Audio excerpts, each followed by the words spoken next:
welcome to A Plus News. I'm joined today by Steve Bignell, the Manager of Market Information at Meat and Livestock Australia.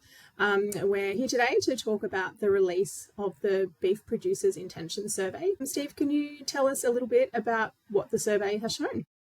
Well, happy New Year and thanks for having us first, Tash.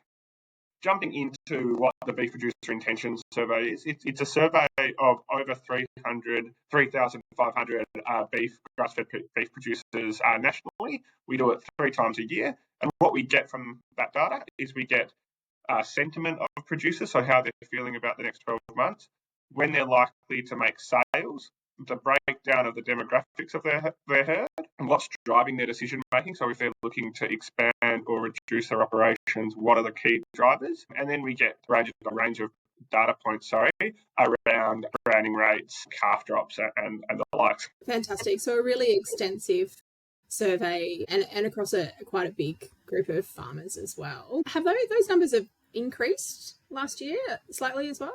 Yeah, so in a real positive turn of events, sentiment for the national grass-fed herd or producers of grass-fed animals, their sentiment has actually increased, and positive sentiment is currently sitting at 47%. 56% of producers are feeling really positive about the industry, and 9% are feeling negative. And what were the reasons behind that? So a large percentage of the producers were fairly positive. We saw movements in all states. So all states, unlike in the sheep industry, we do this report for the sheep industry, there are some states that are negative. All states were positive, and a lot of it was down to better conditions, outlook, and people have pretty buoyed beliefs about where price is going to go. Are you expecting the sort of positive results out of the southern states that were achieved compared to the northern states, which have had a great season? I think seasons is a part to play, but so are conditions. One of the other things we get sentiment, and then we get producers' intentions over the next 12 months. And even in places like Victoria, where conditions have been tight, or South Australia, we still see a large proportion of producers looking at increasing their herds. So in Victoria, for the next 12 months, 45% of producers are actually looking at increasing their herd size, while 39% of producers in that state are looking at decreasing. So when you look at that, there's actually a net increase of 6%. 6% of producers, 6% of producers are looking at increasing their herds in that state. And we know Victoria has obviously been ravaged by pretty poor conditions over the last 12 months. So those producers in the southern states are looking, despite the seasonal conditions they're going through, they've got a pretty positive outlook on what the next 12 months will look like. Yep, and the survey indicates that producers across Australia are expecting to increase their cattle herd sizes this year.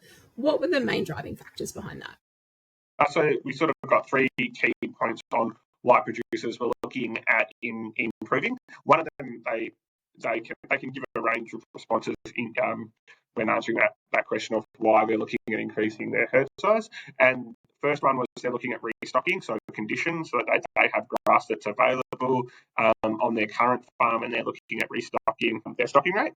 The second is they're looking at expanding their operation, so that could be land or a change from one commodity to another, or just increasing their current stocking rate, their current capacity. And then the third one, it's not really a reason, but they've attributed that they expect better conditions over the next 12 months. So when we look at that on a percentage basis and the responses that we got, it was 36% of them are looking to increase because of the restocking. So they believe that they've got capacity on their current farm, and that's 36% of producers are looking to increase because of that.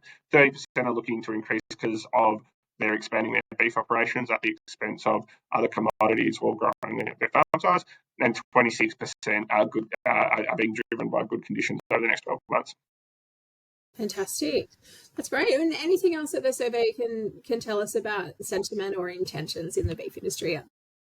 It's a very positive picture, what it does, and we could be here for hours, but I would recommend that Options Plus users and the industry at whole check out the report. It does have a breakdown on the herd profile, so the amount of the herd that are breeding cows, heifers, steers, bulls, castrated males.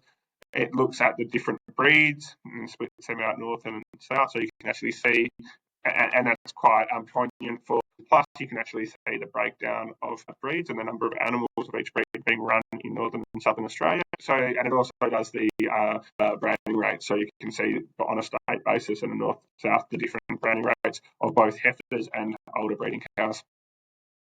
Now, of course, I need to ask this question. You do look at online sales as well in your survey. Could you give us an outline of what the survey showed? Yeah, so we do also look at different sales channels, and we break it out by the type of producer someone is. So if they're a cow-calf producer, we get their sales channels that they use, and we split that out based on geographic location. And then we also do it for traders, backgrounders, fatteners. We're only talking about the grass-fed industry. And what we can see here is that online transactions for cow-calf producers have remained very strong. They remain the fourth biggest channel for transactions behind direct processors, feedlots and sale yards.